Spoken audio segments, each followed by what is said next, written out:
Martin Truex Jr. gives us an update on his potential retirement announcement that could be coming in the next couple of weeks, and NASCAR confirms that the LA Coliseum will be returning in 2023.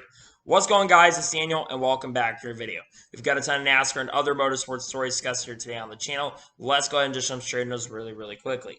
We're going to go ahead and start off paint schemes and sponsorship news first. Let's jump into those really quickly. The first paint scheme we're taking a look at is probably my favorite paint scheme I've seen so far from Alex Bowman this year. His 2022 Ally Nashville scheme. Of course, a special Ally scheme this weekend. I think this one is actually better than last year's scheme. I love the creativity on this one with the purple and the red. Everything works really good. Shout out to Ryan Wiens for designing some really awesome schemes. Of course, he's also the one, I believe, that also designed the Wendy's car that Noah Gragson ran. This one looks absolutely incredible, absolutely amazing, and I'm definitely looking forward to seeing on the racetrack here next weekend. I love this paint scheme a lot. The next paint scheme we're going to go ahead and take a look at is Sage Karam's 2022 Peachwood scheme that we're going to see at Atlanta Motor Speedway. Honestly, I think the paint scheme looks pretty decent. There's a lot of good things about it. I think the colors match very well. I think it's awesome that there's a new sponsor working with Alpine Racing and Sage Karam this weekend. The next paint scheme we're taking a look at is Josh Berry's 2022 Open Joyce U.S. Lumber scheme that we're going to see in the fall Texas race. I think this paint scheme looks decent, in my opinion. It's not my favorite scheme I've seen so far from Josh Berry this year. When you have a new company that's willing to work with Josh Berry, who's a driver that really struggled with sponsorship for many years, I think it's awesome. I'm glad to see he has a new sponsor here for Texas later this year. The next paint scheme we're taking a look at is Ricky Stenhouse Jr.'s 2022 Entman scheme that we're going to see at Nashville, and I believe a couple other races as well this season. Honestly, I think this paint scheme looks pretty decent. I think that JT Doherty's had some good schemes this year. They've had some not so great schemes so far this year, but I think this one's, we're actually on the better side of things. I think it looks pretty solid. The colors work well, and I'm looking forward to seeing on the racetrack here at Nashville next weekend. And the final paint scheme we're taking a look at is Brayton Lasseter's 2022 auto repair and sticker scheme that we're going to see this weekend at Knoxville. Honestly, I think this paint scheme does look really solid. It's really cool that Brayton Lasseter has those colors. It gives like some mac and cheese vibes, which I think look really good. I love the scheme that Brayton Lasseter's had, and I'm excited that he's also making his NASCAR Camp World Truck Series debut, or be attempting to make his debut this weekend at Knoxville. And now we're going to jump on to the next story of today's episode, as we're going to talk about the Knoxville purses for this weekend. So the money is really not that great. It's $629,075. Again, I'm not surprised the money is a little bit lower. I would have probably given them a little more money, considering last year in the Truck Series race, it basically became a wreck fest. They probably should have been giving them a little more money than they're getting. But again, it is not a massive surprise to me that they're not getting overall a ton of money. It's not a major shock to me. And again, I wish they were getting a little more money, but honestly, it's not a massive surprise to me. And to be honest with you, it is what it is. And now we're going to go ahead and jump on to the next story of today's episode, as we're going to talk about the Jeff Gluck poll from Sonoma. As the Jeff Gluck poll, Jeff Gluck always does his polls after every single NASCAR Cup Series race, including the exhibition races. And he did another one for this past weekend at Sonoma. And according to him, this poll got a 66.3% of people saying yes. Honestly, those are pretty decent numbers. I thought the race was actually decent. I think I voted yes. I don't remember if I voted yes or no in the Jeff Gluck poll. I can't entirely remember. I think I did put yes. I thought the race was decent. It wasn't terrible, but it wasn't great. But it was not absolutely impossible to watch. There's been some races here that have been impossible to watch, well, not a ton of them. But I think this race was okay. It wasn't fantastic, but it wasn't an absolutely horrendous race. I've definitely seen worse races for sure. Believe me, I've definitely seen some worse races here in Sonoma before. And now we're going to go ahead and jump on to the next story of today's episode, as we're going to talk about the Rowdy documentary. Now, I think we've already talked about this on the channel, but basically Kyle Busch put out a tweet a couple days ago talking about the Rowdy documentary.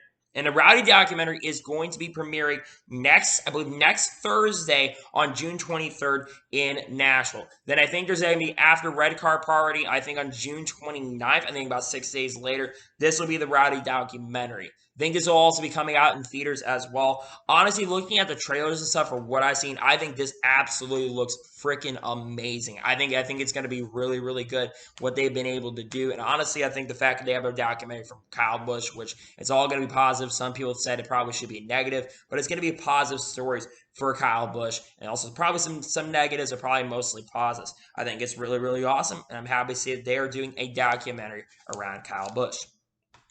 And now we're going to go ahead and jump on to the next story of today's episode, as we're going to talk about some ARCA bonuses. Now, I have not been able to talk about really a lot about ARCA this year, but I want to talk about some ARCA bonuses. So, ARCA basically revealed that if a driver wins both dirt races at Springfield and DuQuoin this season, they will receive a $50,000 bonus. Now, that is a lot of money for ARCA, and that really is going to help, especially if like a smaller team comes in here and wins those races. But I do expect the bigger teams like Busch Motorsports and, of course, Venturini, and then, of course, you have other teams like I think like GMS and DGR that are going to be competing for this. Those guys are probably going to be the teams that are going to be going for the overall victories. But I think it's really awesome that they're doing this. I love that ARCA is trying to give out more money, especially since the series has been really, really struggling. And if teams do well enough, especially some of these smaller teams come in, it really could be a huge boost for a team like this. I think this is such a cool initiative that they're doing. I think it's really, really awesome what they're doing, to be honest.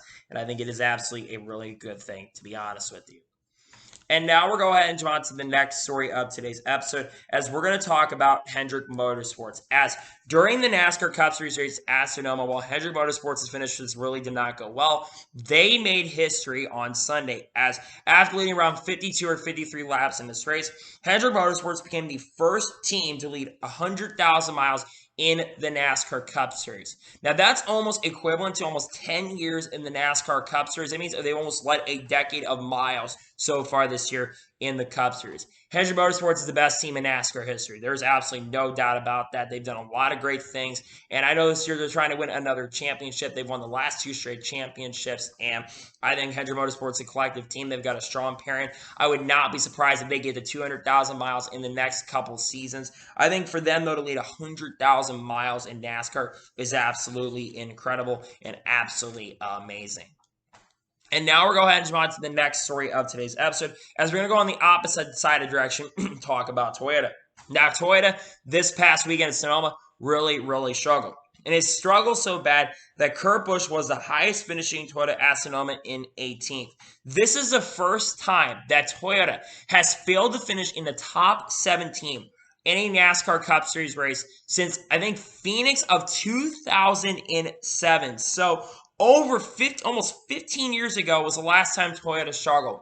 And let's be honest, they were absolutely horrendous. Now, Joe Gibbs Racing, they tried to come down the road and try to play the strategy game, so they probably could try to have a little bit of advantage, but honestly, that advantage really never, ever came to fruition, unfortunately for them. Toyota really had a bad weekend. I thought that they were going to be a little more competitive this weekend, especially after how well they've been running the last 2 weeks. We thought that they were catching up to the Chevys, but it looked like Ford has been one that's really been catching up recently. It's just nuts to see, basically, Toyota really struggle as bad as they did. They were absolutely horrendous. They didn't really do anything. And again, it was really frustrating to definitely watch this year, see it all go down. It was really, really frustrating.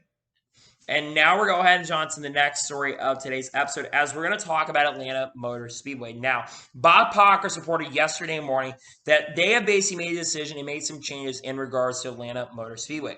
And instead of what they usually do for practice for Atlanta like they did the last time, there is going to be no practice for the Cup Series at Atlanta Motor Speedway, the Truck Series, or the Xfinity Series. There will now only be qualifying. They're going to be reverting, since they're technically calling Atlanta basically a super speedway now, they're going to be basically going to the super speedway rules.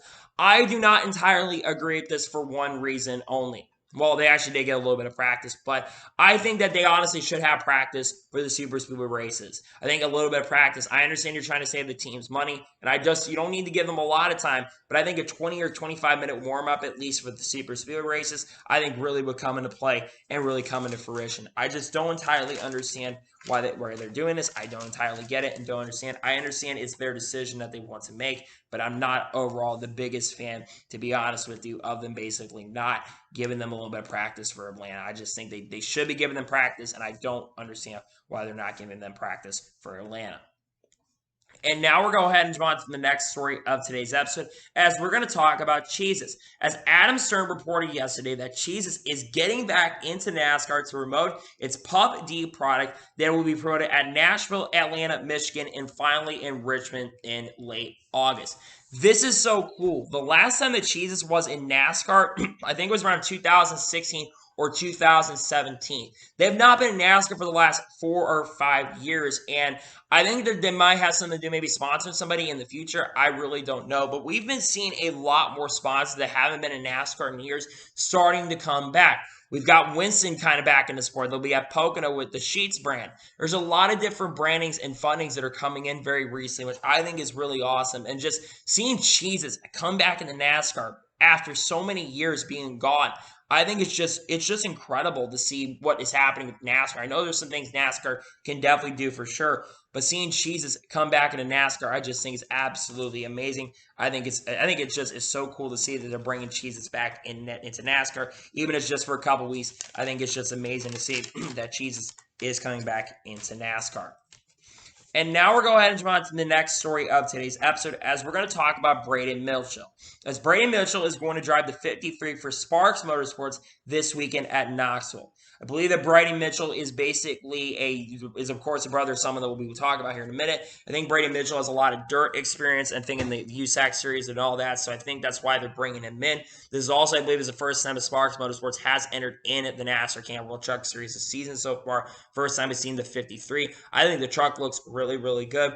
Honestly, Brayton Mitchell, the goal is just make it into the event and get enough experience for the truck series. If he can do that, I think that'll be great. Again, this is a one-off. He's a dirt ringer, and we'll see what he can do this weekend at Knoxville. And now we're going to go ahead and jump on to the next story of today's episode, as we're going to talk about Bryson Mitchell. As Bryson Mitchell is going to drive the 46 for Glory to God Racing this weekend at Knoxville. Now, we got to talk about Glory to God Racing in the later portion of this episode, but Bryson Mitchell also has a little bit of dirt experience as well, so I think that should help the team a little bit. I like the Glory to God Racing is at least trying to get some dirt ringers in there and not putting some slower guys like Tim Viens and Ray Cicerelli, who are the owners of the organization. I'm glad they're not trying to put them in there. I think Bryson Mitchell, if he can do well enough to make it, I think that'd be great. We'll see what happens, but Bryson Mitchell is going to be in the 46 for Glory to God Racing this weekend. And now we're going to go ahead and jump on to the next story of today's episode. We're going to talk about Dillon Westbrook. As Dillon Westbrook is making his NASCAR Campbell Truck Series debut this weekend at Knoxville, he'll be driving a 3 for Jordan Anderson Racing. Now, Dillon Westbrook has a lot of experience in the 410s in USAC, and he has a lot of dirt experience as well. One thing Jordan Anderson tends to do is he tends to bring a lot of dirt guys into his team to race, which I think is really awesome. I think Dillon Westbrook, I think he's won quite a few races in the 410s, so I think that experience will actually really play a factor into helping him out. I think it's really awesome that they're bringing him in. I hope he does, again, I hope he does well. If he can make the show, I think he could be a contender. I know that Knoxville is different than other tracks, but honestly, I think him being in the series himself is really good. I'm glad to see that he will be back this weekend. And now we're going to go ahead and jump on to the next story of today's episode, as we're talking about Thad Moffitt. As Thad Moffitt is going to drive the 20 for Young's Motorsports this weekend at Knoxville. I believe this will be the first time that Thad Moffitt has raced in the truck series in around 4 or 5 races. He was supposed to run a majority of races this year with the 43 team, but it really never came to fruition. They could run a lot more than they had, and I think a lot of it was due to Thad Moffitt's lack of performance in that 43 truck. I really don't expect much from Thad Moffitt. I don't hate Thad Moffitt, but honestly, I don't think that Thad Moffitt is one of the most talented drivers out there, so I'm not really expecting much from Thad Moffitt this weekend. If he can get a top 30, that would be really, really good for the 20 team, especially since they failed to qualify for so many races this year. If they can qualify well enough, that'd be good. Of course, they'll have to get through the heats. Maybe his dirt experience will come into play if he has any. I'm not really sure, but honestly, I hope he just does well enough to help this team, because honestly, they really need to have some good runs here. And now we're going to go ahead and jump on to the next story of today's episode, as we're going to talk about Daniel Suarez. Now, I think everyone knows at this point that Daniel Suarez basically won his first career NASCAR Cup Series race. He became the first Mexican-born driver to win a NASCAR Cup Series race. He's also the first driver to win one of the races in the Mexico Series and also in the Cup Series, and also is the 5th foreign driver to win a NASCAR Cup Series race as well. But he's also got a lot of congratulations for a lot of different people. Sergio Perez, who is from Mexico, congratulated him. Max Verstappen, who's basically one of his girlfriends, is basically the sister of Daniel Suarez's girlfriend. And Jimmy Johnson has also congratulated Daniel Suarez. This win was a very, very popular win among the people in the garage. It was a massive win for NASCAR. Daniel Suarez has been working really, really hard for the last couple of years, and a driver really a couple of years ago who nearly lost his career and has really returned to the glory days of what he could be. And I think he's got potential to do a lot more than just what we've seen so far out of Daniel Suarez. I think Daniel Suarez is a really talented and a really awesome driver, and I think that he's going to continue to not only impress but do more. I think he could win another race this year. I really think he can. I think could be an underdog to win a championship this year. He's in fast all year so far, and I think it's great to see that a lot of people are congratulating him on getting a victory. I think it's great to see, and I'm excited to see that he's going to be getting a lot of congratulations from a lot of people for that win. I think it was a massive win for NASCAR, to be honest with you. And now we're going ahead and jump on to the next story of today's episode, as we're going to talk about Kevin Harvick. Now, I've not seen a lot of people talking about this story, but Kevin Harvick, after finishing fourth at Sonoma this past weekend, made NASCAR Cup Series history. He has now surpassed Jeff Gordon and has now had the most lead lap finishes in NASCAR Cup Series history with his 589th lead lap finish in the Cup Series. While Kevin Harvick this year really has not had a fantastic year so far and still sits outside of the cutoff line, Kevin Harvick has been also extremely consistent and has been finishing on a lead lap more times than not throughout his career. I think Kevin Harvick has like 770 starts, and for him to almost have 600 of those starts nonetheless to finish on a lead lap is a really, really impressive career. There's drivers ahead of him that don't have that many lead lap finishes, and for him to have that many lead lap finishes, I just think is absolutely amazing and absolutely incredible. So I'm very happy for Kevin Harvick on that part. I think it's amazing, and I'm glad to see that Kevin Harvick has now the most lead lap finishes in NASCAR Cup Series history. And now we're going to go ahead and jump on to the next story of today's episode, as we're going to talk about Brett Moffitt. Now, basically, AM Racing revealed that Austin himself is going to be stepping back and stepping away from driving duties for a little bit, as he basically has to take care of his child. And he will also be getting a waiver as well. So Brett Moffitt, who's driven for AM Motorsports in the past, he is going to drive the 22 for AM Motorsports this weekend at Knoxville. Now, this will be the second year in a row that Brett Moffitt is driving for AM Motorsports, as last year he drove the 37 for AM Motorsports in the race at Knoxville. Of course, this is a hometown race for Brett Moffitt. He is from the Knoxville area, he's from the Iowa, so it's not a big surprise he's getting in. I think Brett Moffitt will do pretty decent. I think he is a talented driver. I know there's a lot of bridges that have been burned over the years with Brett Moffitt, with teams, but I think Brett Moffitt will do pretty decent this year. I think we'll see what happens with Brett Moffitt this year, but I think Brett Moffitt will have a good shot to contend for maybe a top 20 or even maybe a top 15 this weekend. I think he's got the capabilities to get it done, and we'll see what happens with Brett Moffitt this weekend.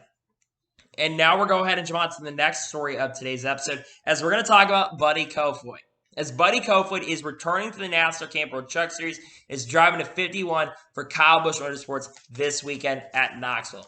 Buddy Kopfoyd, we already talked about him. He is an extremely talented driver who has, while he's awesome in the Dirt Series, he has major aspirations to one day get into the NASCAR Cup Series and race for NASCAR championships. He's a driver who's been contending for wins in the series. He's been racing basically in USAC. He's been racing in AAA. He's been racing in so many different series over the years and has been really, really impressive. In his debut, he had a shot to win that for unfortunately getting taken out late in the event, and it was really, really impressive in his debut in the Truck Series. I think Buddy Kopfoyd is going to absolutely be a contender to win this week, and I think would not surprise me because that 51 truck has him really quick. I think they're probably going to bring the same setup they had last year, which I believe Brian Brown drove the 51 last year. But I think Buddy Kopfoyd being in the truck makes a ton of sense. He's really an upcoming Toyota star. Everyone in the industry knows what's going on with Buddy Kopfoyd, and I think he'll absolutely be a contender this weekend at Knoxville.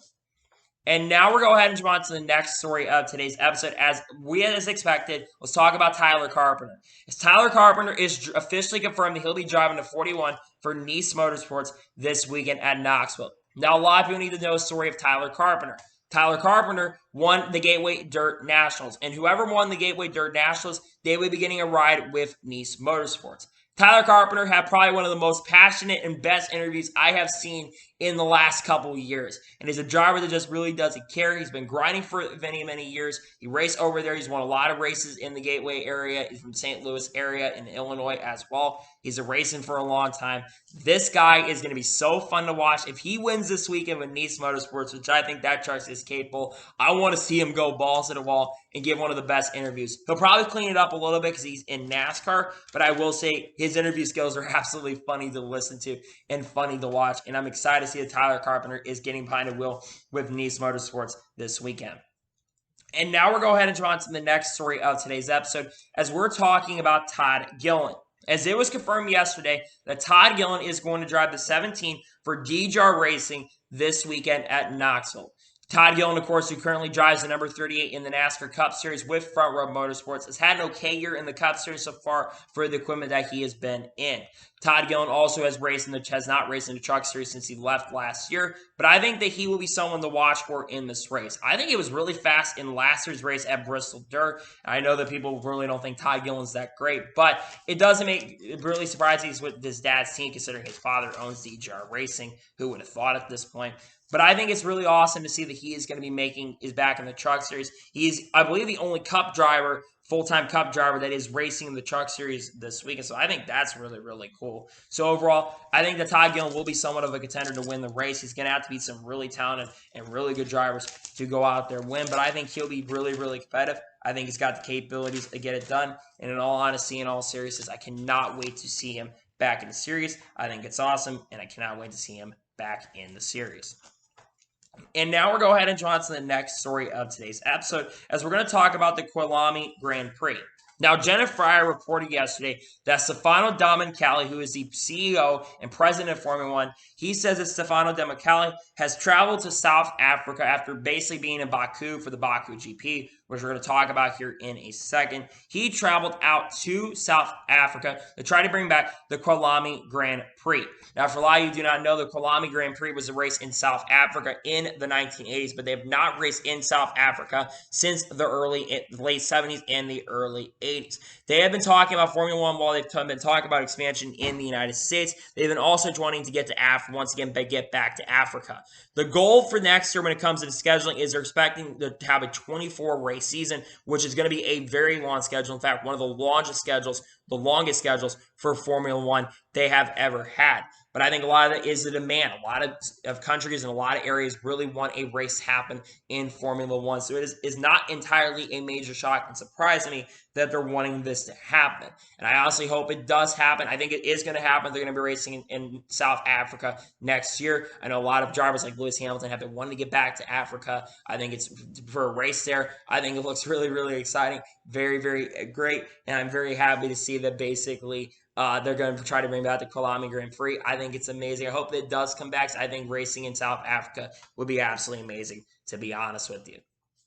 And now we're going ahead and jump on to the next story of today's episode, as we're going to talk about the Azerbaijan Grand Prix, the Baku GP. Now, this race was no one's shock, once again won by Max Verstappen. But it might have been a different day if Charles Leclerc had not blown his engine. Charles Leclerc actually had the race lead. Max Verstappen was catching him, and he was basically on one, I think, that could have been Max Verstappen. But Ferrari the last couple of weeks has been really struggling with their power plant, and I think this is going to cost Ferrari really an opportunity to win the championship if they continue to have problems. After this, Max Verstappen pulled out to a massive lead, and there was a lot of issues with the Ferrari power plant in this race, but it did not matter because Red Bull and Max Verstappen won. Max Verstappen is the fastest and the youngest driver to win 25 races in Formula One. He basically became the 9th winningest driver in Formula One history. Max Verstappen is definitely the favorite to win the championship right now. I think he's got a shot to get it done, and it's really awesome to see Max Verstappen win. Congratulations to Max Verstappen on winning the Azerbaijan Grand Prix, the Baku GP. And now we're going to go ahead and jump on to the next story of today's episode, as we're going to talk about the Sansel GP from Road America. Now, a couple hours after the Baku GP happened, you had the Sansel Grand Prix at Road America. And this race is definitely really, really interesting to say the least. The first 10 or 15 laps, they wouldn't stop wrecking. There was a wreck on lap 1 for Alex Palou and Rinus VeeKay going off the track. Then there was a wreck, I think, later for Jimmy Johnson. Then the Alex Palou wreck happened. Rinus VeeKay also went off. And then you had the Devlin DeFrancesco and Will Power accident. And they talked, and they said it's all in good terms after the incident. I thought that move was really, really super for Devlin DeFrancesco. But Devlin apologized to Will, and they're on good terms. Now, this race will come down to strategy between Alexander Rossi and Joseph Newgarden. Yes, Alexander Rossi was competitive once again this weekend. It's definitely an underdog to win the championship right now in IndyCar. Joseph Newgarden, though, would hang on late after a late charge. Alexander would unfortunately lose a ton of spots, get past Marcus Ericsson late. And Joseph Newgarden would pull just far enough at the end of this race to pick up his 3rd victory of 2022 in IndyCar, and also become the driver to get the $1 million check that they basically were giving out, as he had won a street course, a road course, and also, of course, a oval at Texas. Justin Newgarden's definitely favored to win the championship right now in IndyCar. He's been really, really quick this year so far. He had a fast car at Detroit, but strategy really took him out of contention there. So massive congratulations to him on winning the Sonso Grand Prix at Road America. He's really, really competitive. And again, massive congratulations to him. That's a pretty awesome accomplishment for Justin Newgarden to get that $1 million check. I think he's been really, really competitive. And honestly, I think it's really awesome to see that he was able to go out there and win that race. And now we're going to move on to the next story of today's episode, as we're going to talk about Julie Lander. As in shocking fashion, Julie Lander is making her NASCAR Xfinity Series debut in a couple weekends at New Hampshire, driving the number 45 for Alpha Prime Racing. Now, for a lot of you who do not know who Julie Lander is, Julie Lander has been racing a lower series for a very, very long time. And I also believe at this moment, if I'm not mistaken, she competes in the Whelen Euro Series currently at this moment. She's been racing there for a while, and I think she's had some okay success, but also some not great success. Julie Lander's been grinding for many, many years, and I think this is an amazing opportunity for her to drive for Alpha Prime Racing. Alpha Prime Racing has been an up-and-up team. They've had some good drivers like Andy Lally, who had a really good race a couple weeks ago at Portland, who I believe will also be back, and then our team will talk about here in the near future. But I think Julie Lander is a very, very talented girl. I think she's someone that will surprise a lot of people in that 45 car. If she gets a top 20, that would be really impressive for her, and I think it would get a lot of teams on her radar. But in all seriousness, in all honesty, she deserves this. She's been working hard for a very, very long time, and a massive congratulations to Julie Lander on making her NASCAR Xfinity Series debut. I think she's going to do well. I really think she'll surprise a lot of people this weekend. And honestly, I'm really excited to see that she is back behind the wheel of a NASCAR car. First top-tier series start for her as well, by the way. And now we're going to go ahead and jump on to the next story of today's episode, as we're going to talk about Travis McCoully and Tim Wiens. Now, if you've been on social media the last week or so, you've probably been seeing the drama between Tim Wiens and Travis McCoully. So Travis McCoully basically was supposed to make his Truck Series debut at Sonoma on Saturday. He didn't get an opportunity because of the drug test he had. And the drug test basically came back, and it turned out that it had basically been delayed. And then Travis McCoully came out and basically showed the truck's basically parts broken on that truck, and basically said that there was basically a bunch of parts and talk about the glory to God racing scam. Tim Wiens, later that evening, basically decided to go ahead and respond to Travis McCoully and basically called him out, basically that a late model driver that came to us basically decided to call him out. Now, I want to talk about this whole situation because there's been a lot of things going on between them. Let me just say this for the record. I think Travis McCoully's not wrong. Glory to God Racing, you guys have had a lot of broken trucks. And there's been a lot of things about Tim Wiens that I've heard behind the scenes, and let's just say they're not the greatest things that I have heard. I'm not going to really get into it, though. But basically what's been going on with the Glory to God Racing is it's just a mess over there. They have a lot of trucks that have been broken. They've had good drivers at that team. They had a situation, of course, with Johnny Sauter. He was supposed to drive for the team for 13 races. That really never came to fruition. Then you had the Matt Jaskol situation. It's just absolutely a mess going on at Glory to God Racing, and things absolutely need to change for that team. But I don't think they absolutely really want to change. I really don't think they want to, and it's their decision if they don't want to change, but I think it's going to affect them long-term down the road when it comes to things. And in all honesty, in all seriousness, it's really going to hurt them. I really think it is, and honestly, I just don't know why they can't accept responsibility for this. They got to fix their situation, get it taken care of, and honestly, if they can do that, I think it would be better for the team, but I'm really not expecting them to fix the issues that are going on with that team currently at the moment, to be honest with you. And now we're going to go ahead and jump on to the next story of today's episode, as we're going to talk about weekend viewership. We're going to put a couple stories and basically tie them, I think, together. But let's start off with the weekend viewership from this past weekend in all three races. So, according to Adam Stern, Sonoma this past weekend got a 1.3 rating and 2.235 million viewers, which is down from 1.49 rating and 2.494 million viewers. But this race last year was a week earlier. It was after, I believe, the race or two after the Coke 600, compared to this year, which this was the second or third race after in the last race on FS1. Road America got a 0.69 and a 1.087 rating, which is up from last year, where I believe they had 832,000 viewers last year, so they were up this year. And then Baku, surprisingly, had a 0.48 rating and only 832,000 viewers tuned into the F1 race. That's down from a 0.6 rating and 956,000, but that race also was an hour later. It was on a different network than this one. I think Motorsports has generally been up this year when it comes to ratings, but honestly, these TV ratings from this past weekend Cup, decent ratings for a race on FS1. Not amazing as is their last race, but they're decent ratings overall. IndyCar being the only one up is absolutely a surprise, considering there's been a lot of races in IndyCar this year that have been generally down when it comes to their TV ratings.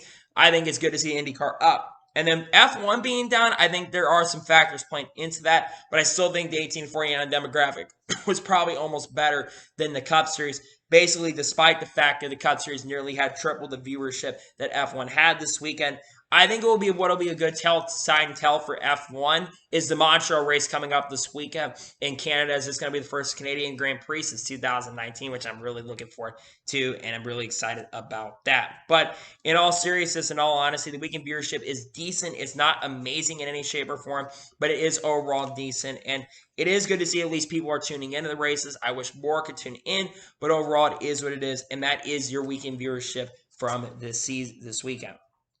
As now we're going to jump on to the next story of today's episode, as we're going to talk about the auto racing consumption from this past weekend. Michael Mulhaville, who basically is an executive at Fox, talked about the consumption from this year. And NASCAR so far has had 80% so far of the auto racing consumption. F1's had 10%, IndyCars have 1%, and NHRA has had 4%. This is really a shock to me, to be honest. I didn't expect NASCAR still to have this big of an overreaching. I know NASCAR is still the biggest motorsport in basically the United States, but I was not expecting NASCAR to have 80% of the numbers. I think that's kind of a big shock. They do have that big of a viewership gap right there. F1 having 10%, I think that's bigger than it used to be, because I think there's a little bit lack content that they really want a little more content right. I think 10% isn't too bad for Formula One. IndyCar only having 1% of the consumption, though. I don't know if these numbers are exactly true or accurate, but they really are true and accurate. I think that is a massive shock that the numbers are really that low for F1 and IndyCar. I don't know if these numbers are entirely true. I think this may be from on the Fox network and not all around. I would think Formula One would have a little bit more than this, but those are the weekend viewership, and I do trust them, believe me. I do trust the numbers for Michael Mulhaville. He works as Fox executive, but he's going to be more biased toward NASCAR than really anything else, to be honest with you. And now we're going to go ahead and jump on to the next story of today's episode, as we're going to talk about Fox viewership for 2022. Now, it was revealed yesterday, the Fox viewership. And the average for the Fox viewership on all the networks combined was 3.696 million viewers, which I believe is up 6% in viewership from last year. And on the main Fox races, the ratings got a 4.59 million viewers on the main Fox network. That is up 10% from last year. But you do have to play a major factor. One of the big factors I think really helped in that was the Daytona 500 was actually able to be televised live this year. And, of course, the Clash race having about 4 or 5 million people tune into that, which is the most watched Clash race in many years, which we're going to talk about that later.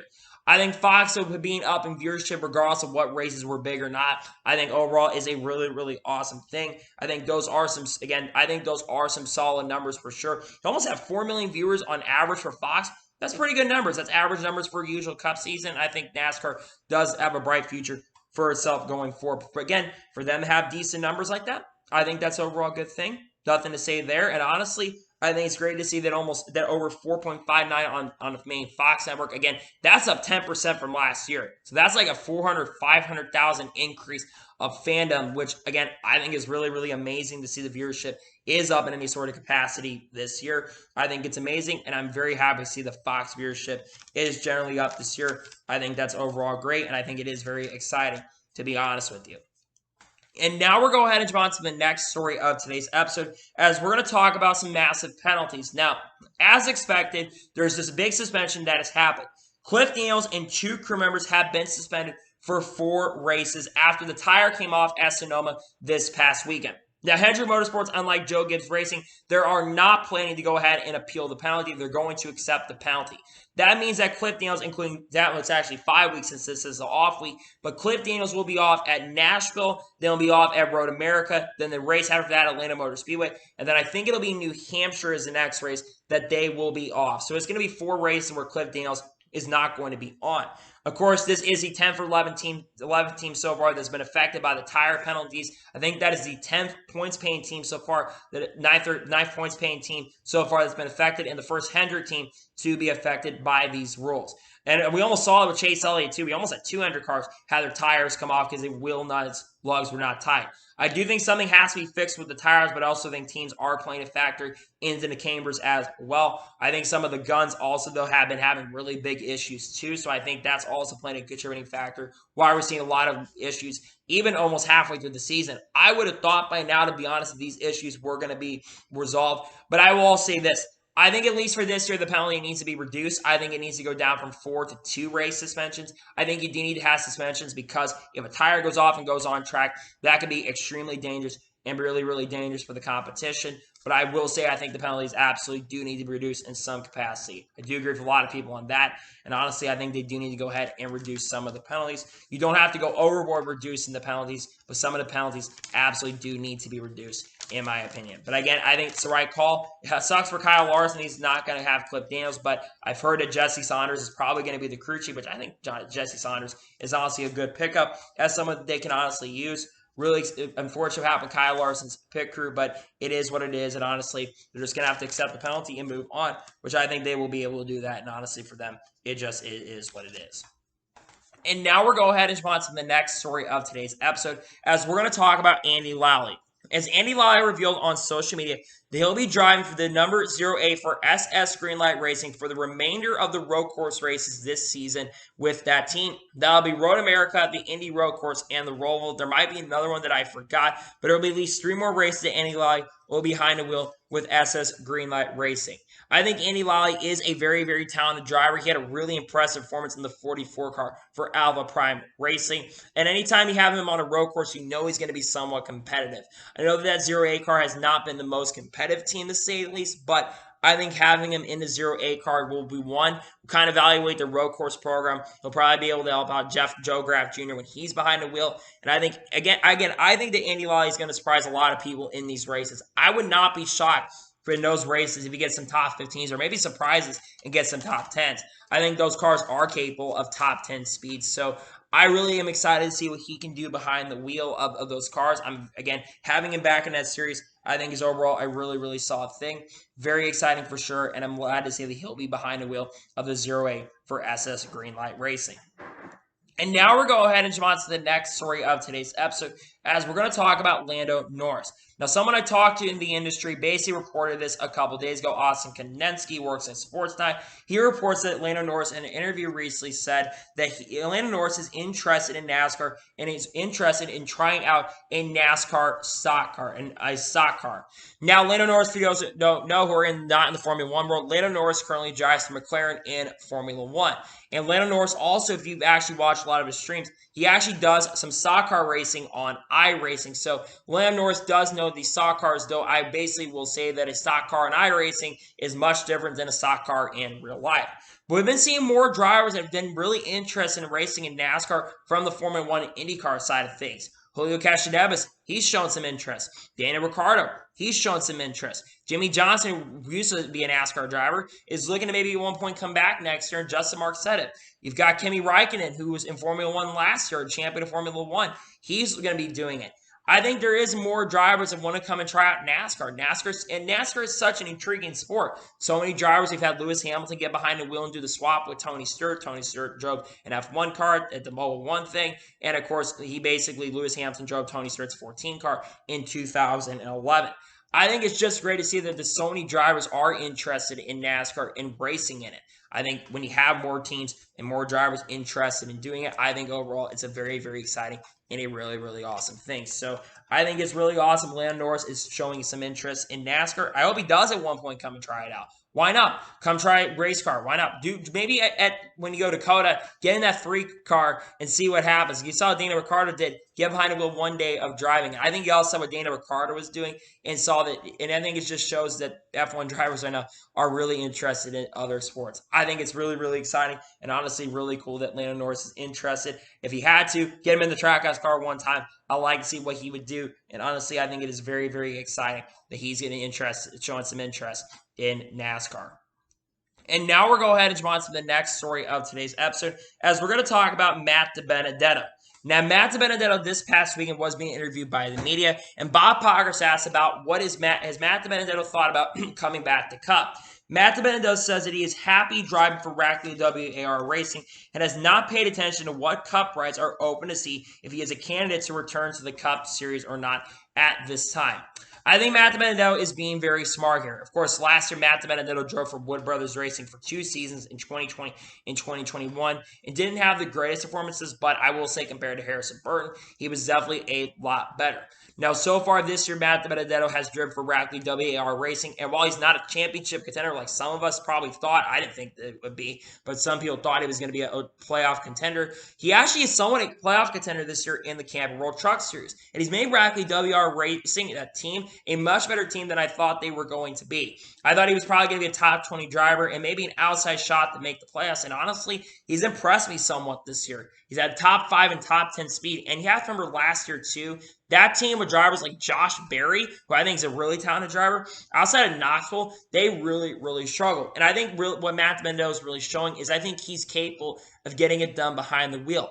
Now, I don't think Matt DiBenedetto is going to be back in the Cup Series anytime soon. He has to repair his reputation, and he basically has honestly not been in the media as much this year, which I think is a very smart thing for Matt DiBenedetto, considering we all know what happened last year at Phoenix, the whole PR stunts and everything with the Let's Go Brandon situation last year. We know that was absolutely a fail and a cluster F of a situation, and I think Matt DiBenedetto is trying to do right now is basically trying to stay out of the media spotlight and trying to basically carve an image of himself and be a much more positive light. And honestly, I think driving for Rackley WAR, I think he's been doing really good there this year so far. He's not a championship threat, but again, I don't think that truck is championship worthy in general. So in all honesty, in all seriousness, I think he will. Do I think he will get back to the Cup Series at one point?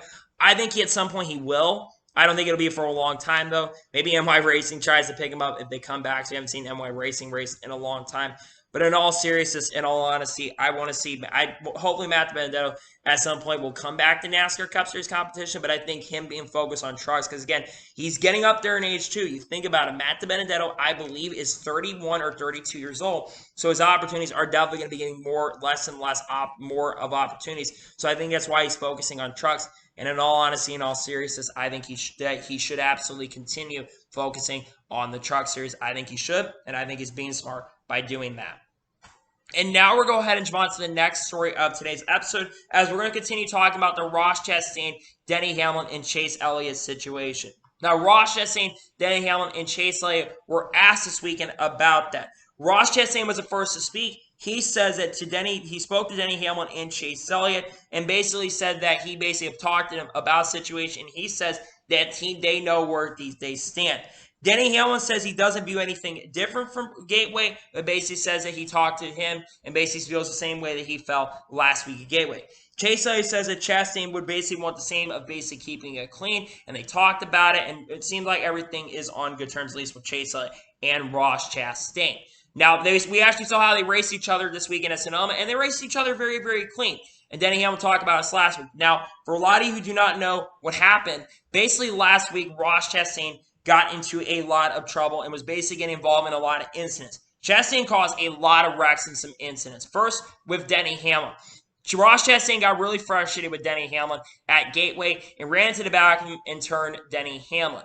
Denny Hamlin then basically for the rest of the race, anytime Ross Chastain came around, he basically pretty much just decided, he said, you know what, I'm just going to park it and basically ruin Ross Chastain's day. At one point, he nearly took Ross Chastain out of the race with the minimum speed. So Chastain had basically not met the minimum speed. He basically had almost taken Ross Chastain completely out of the race because he didn't meet the minimum speed requirements, but luckily, he was able to eventually meet those minimum speed requirements. At one point, nearly wrecking, but did not wreck him.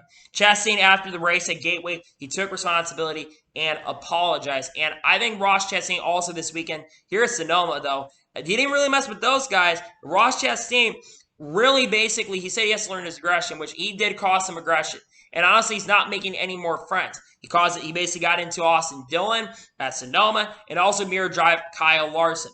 And what Ross Chastain needs to understand and what he needs to realize is, look, I think Ross Chastain is a very talented and a really awesome race car driver. I think he's really, but he's also really aggressive. And I think no one is really afraid anymore to say this. He is kind of over aggressive. Again, I like Ross Chastain. There's no disrespect to Chastain. I think he's a really awesome driver. But I think one thing that Ross Chastain is going to have to learn going forward is he's going to have to learn to calm that aggression down, especially, like I said, since he is a championship threat this year. He's going to generally have to learn how to keep that aggression in. You can be aggressive, don't get me wrong, but you can't be over-aggressive. And again, he doesn't have to get rid of all the aggression to basically become zen like Martin Truex Jr. or Mark Martin or Carl Edwards in some aspects. But I think he generally needs to just chill out a little bit because you are a championship threat this year. If you want to win a championship this year, you do got to calm that aggression down, especially when we get later in the season. You got to calm that aggression down. I understand he wants to be competitive. He wants to be aggressive. And there's no disrespect to that. I have actually a lot of respect for him wanting to be competitive and be aggressive. But he's got to calm that aggression down. I don't know if he'll learn from it. But in all honesty, if he can do that, he was definitely in the wrong for it. But he took responsibility for it. NASCAR did talk and basically said they basically talked. I think they talked to him this past week. But right now there's no penalties planned to be handed out, which I think is the right call unless things do get really, really serious going forward. And now we're going to jump on to the first of two major stories of today's episode, as we're going to talk about the Los Angeles Coliseum and the Busch Light Clash. As it was officially confirmed, as expected, and officially confirmed on Sunday during the pre-racer Fox, that the Los Angeles Coliseum and the Busch Light Clash.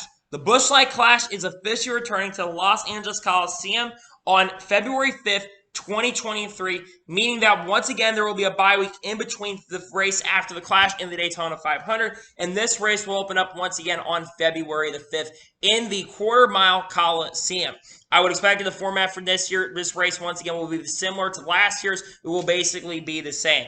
I am honestly really, really excited that the Los Angeles Coliseum is coming back on the schedule. And I will say this, before the race happened this year, I would have basically said no if this event had not been successful. But this event, in so many aspects, was extremely successful. They had an amazing crowd. He brought the race into the city, which is one thing a lot of us have basically been crying for, is basically NASCAR bringing the product into the fans instead of fans having to travel. Yes, it costs a lot of money to get into the stadium, but you had a lot of fans that were there. The crowd was absolutely packed. It wasn't sold out, but it was basically probably 75-80% full for this event. And you had a ton of energy from this event. This was so much different than any other NASCAR race we probably have ever seen. It was not like the NASCAR that I've been watching, but it was really fun. And this race felt like how the All-Star race really should be. You had guys that basically weren't basically incentive. You didn't basically have guys locked in, unless your name's Kyle Larson last year. No one was locked in except Larson. No one was locked in. So anyone could have gone home. And there were big names that missed the race, like Alex Bowman, Kurt Busch, Bubba Wallace. Those guys weren't locked into the show like they were this year for the All-Star race. And the event just had so much energy. You had DJ Ski playing tunes during caution flags and playing tunes throughout the day. You had Ice Cube do a halftime show and Pitbull do a pre-race concert. You don't get that at any other NASCAR. So a lot of times you get these country music bands, and one thing NASCAR needs to do is try to get relevant with the times with the people that are bringing out. Yes, some of the people they're bringing out, of course, have been extremely popular in the country music scene and really popular to a lot of people, but you had a lot of celebrities out there. You had a D'Amelios out there. You just had a lot of people from the LA area out there. It was just so much energy around the event. And the racing itself, too, not to mention, was really, really good. And what this really brings up is kind of talking more about the 2023 schedule, which I'll talk about at the end of the episode, what's going on for me for there. But I will tell you this is really cool they're bringing it back. Now, with the Los Angeles Coliseum being confirmed to return next year in 2023, that could confirm a lot of things. We know that's coming back on February 5th. Daytona 500 is going to be February 19th. We know the season finale is going to be at Phoenix. We know that as of right now, the All-Star race is confirmed to be back next year. We also do know right now that Worldwide Technology Raceway is coming back for a couple years. And a lot of our tracks are starting to confirm their dates for 2023 as well. Now, the schedule is expected to also be released, I believe, sometime in August, if I'm not mistaken. We talked about this last week on the channel on Friday, but basically they're already talking about releasing the schedule a little bit sooner. And one thing that needs to also be talked about is the next-gen car's success in so many areas. A lot of drivers said that the Gen 6 car would not have been able to race in the Coliseum like the next-gen car does. And I think this brings up a lot of things for the future. NASCAR's looking at a lot of other things right now. I think with how successful the Busch Light Clash was last year and how successful I think it'll be next year, I think more people are still going to show up to the event next year. I think you can bring this concept out to different types of tracks. I think you'd have a street course race. I know there's a lot of talk about a potential street course race that could be happening next year in Chicago. There's also a lot of rumors that Chicagoland could also be coming back next year in 2023. I could dream. Hopefully that does happen next year. But I think that there are going to be some massive changes on the schedule next year as well. But there's just so much energy around this event this year. I enjoyed this race. I thought it was a really, really good race, and I thought the commentary was decent. It wasn't fantastic. There was a lot of camera issues this year, but I'm really pumped up to see the Los Angeles Coliseum is coming back next year. It's absolutely deserved. It's amazing, and I'm very excited to see that the Los Angeles Coliseum is 1,000% coming back for 2023. I think it's amazing. I wanted it to come back. I thought it was very successful, and I'm excited to see that the LA Coliseum is officially confirmed to be back on the schedule after the success of the first time there. And now we're going to jump on to the final major story of today's episode, as we're going to talk about Martin Truex Jr. Now, we've already talked about this story around Martin Truex Jr. many, many times, but we're going to continue talking about it. So, Martin Truex Jr. is basically on his last year of his contract. There's been a lot of rumors and rumblings about his future, and his future is definitely in question. And it sounds very recently like he was going to retire. Well, Martin Truex Jr. jumped on FS1 before the race happened, and he said on FS1, basically talking to Chris Myers, that I'm getting closer. I should know pretty soon. But I've had a great career, had a lot of fun. I've been fortunate enough to work with a lot of great people and make a lot of great friends, and have had a blast in my career. Judging by that body language and the way that he was talking on Sunday, that really tells me that Martin Truex Jr. is going to retire. I think he absolutely is going to retire from the NASCAR Cup Series, and I'll tell you why. Martin Truex Jr. has a lot of things that he's currently worried about. I didn't talk about this last week. Martin Truex Jr. has a girlfriend named Shirley Pollux, they've had a lot of personal endeavors. And Martin Truex Jr. has said that he wants to be 100% committed if he's going to continue racing in NASCAR. He doesn't even seem like this year that he's 100% committed. Yes, he's definitely fighting for a regular season championship right now, but it doesn't seem entirely like he's committed into that. Martin Truex Jr. has had a ton of success in NASCAR, though. And I think back 10, 11 years ago, I don't think anybody thought that Martin Truex Jr. would have been as successful as he's been. He's won 31 Cup Series races. He's won the Coco 600 twice. He's won the Southern 500. He's won a lot of major events in his career. He is a Cup champion in 2017 and is definitely a first ballot Hall of Famer. He's a driver that absolutely deserves respect that he's gotten. I know he's a driver who's also whined on the radio a lot, but he kind of came from the area of drivers racing a lot cleaner than they do now. Two-time Busch Series, two-time NASCAR Xfinity Series champion 2004 and 2005. And has worked really hard to keep his reputation up. When I think of Martin Truex Jr., he's a driver that's really worked hard over the years. He's earned everything he's got. And like I said before coming over to the teams, I would never have thought that Truex would be a NASCAR Hall of Famer, to be honest, about 10 years ago. I never thought he'd win 31 races. But he's come over to Joe Gibbs Racing. He's had a lot of success, has nearly won other championships like in 2019 and 2020, and nearly won the championship last year. But Martin Truex Jr. definitely this year has also kind of struggled with getting used to the next-gen car. He had a really bad performance this past weekend at Sonoma. He finished, I think, 30th in the race? And a lot of the race ran outside the top 20. And at one point in the race running, before all the pit stops at the end, he was 31st on speed in stage number 1. And again, I just don't think Martin Truex Jr. is getting also grasp with this next-gen car. I just think he's been really struggling this year. If this is for him, I really want to wish Martin Truex Jr. and thank you for an incredible career in NASCAR. You deserve a retirement. I don't know if, and if he is retiring, I don't know if he wants to basically, because honestly, I want the decision to come soon, because the decision is coming in the next couple weeks. He could be basically trolling the media and saying he's going to come back, but honestly, I think this is it for Martin Truex Jr. I think this is it. I think most people in the industry agree with me at this point. Now, the big question is, with Martin Truex Jr.'s pending potential retirement announcement coming very, very soon, who do I think will replace Martin Truex Jr. next year? There's a couple candidates that absolutely could be available. A lot of people bring up Ty Gibbs. Well, Ty Gibbs, I think, would be a great choice to bring up there. But Joe Gibbs said a few weeks ago that Ty Gibbs is going to say, as of right now, the plan is for Ty Gibbs to remain in the NASCAR Xfinity Series. I know things can absolutely change, but I expect that Ty Gibbs is going to remain in the Xfinity Series next year and stay there. So Ty Gibbs is not an option to make the move there. I know a lot of people want Ty Gibbs to move up. I've seen many people saying that he's going to move up, but I guess people forget that I basically reported that, and multiple other people have reported that Joe Gibbs is not planning to move Ty Gibbs up, so stop saying Ty Gibbs. You have Brandon Jones who could be available. Brandon Jones is a driver that's been driving for Joe Gibbs Racing in the NASCAR Xfinity Series since, I believe, 2018. And has had some decent success so far with Joe Gibbs Racing. He's won quite a few races. I think at some point he's going to move up. I think he would be a decent option, but not be my perfect choice. Another driver I think would be a good option, maybe Trevor Bayne, stop gear. Trevor Bayne drives currently for Joe Gibbs Racing in the Xfinity Series, and honestly hasn't really solved so far in the NASCAR Xfinity Series this year. He would not be a terrible choice to bring up, but I'm not sure if it would have the championship caliber speed of him. You also have other drivers and other free agents that could be available. Noah Gragson. Noah Gragson's had aspirations to get up the Cup Series. Bastard Shot sponsored him, but I think he wants to remain in the Chevy camp, and I think he'll either end up with Junior Motorsports' Cup program or the College Cup program. And then also Tyler Reddick. Tyler Reddick's a driver that's, I think, we're expecting to return to RCR, but I think he'd be a great option. I think Joe Gibbs Racing, if they wanted to, they should try to get Tyler Reddick. I think everyone's got Reddick on their radar. He would be a great option. But I think the person that is actually going to replace Martin Truex Jr. next year is not even a driver currently driving full-time for Joe Gibbs Racing. John Hunter Nemechek, I think, is who is going to be the guy who replaces Martin Truex Jr. And I'll tell you why. John Hunter Nemechek really didn't have a great Cup career in 2020. Let's be honest. He was terrible in 2020 except a couple races. But in 2021, went to Busch Motorsports and had 5 or 6 win season and contended for a championship and nearly won the championship. In 2022, while this year's been a little bit more inconsistent for him, he's already won a race and I believe is currently sitting 3rd or 4th in the regular season points and has had a lot of good runs so far this season.